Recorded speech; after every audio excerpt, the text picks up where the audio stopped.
Magandang umaga po sa inyong lahat. So ngayong umaga, meron akong i-share sa inyo na tips pagdating sa credit card.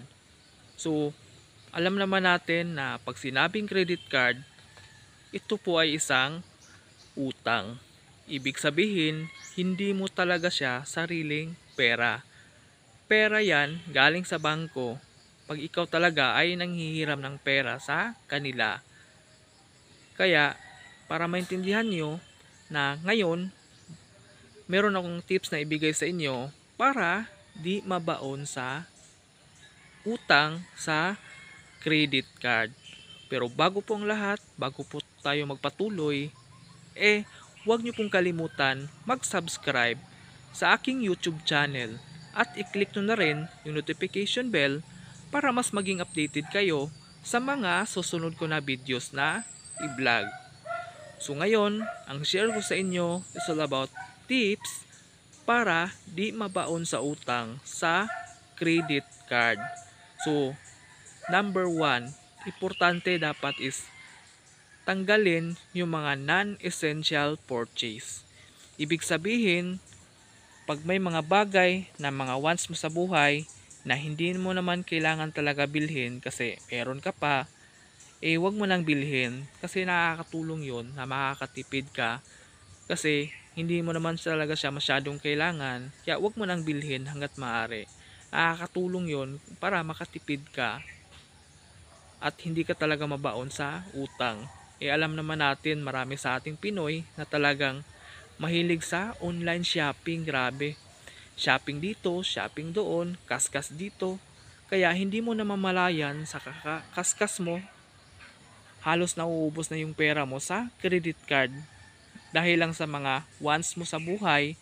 Okay lang pagdating naman sa needs. So importante maging wais kung paano gagamitin yung credit card pag meron kang credit card. So pangalawa, piliin na bayaran o unahing bayaran yung mga merong highest interest rate. So bakit naman kailangan unahin? Kasi pag hindi mo yan babayaran, lalong-lalo na po pag due date na tapos hindi ka nakabayad sa date na yon, talagang meron ka pang penalty. So dalawa na yung babayaran mo, meron ka ng due date, meron ka pang penalty. Kaya importante, unahin yung mga highest interest rate na credit card. At meron pa, kailangan consolidate and restructure your credit. So, importante yon.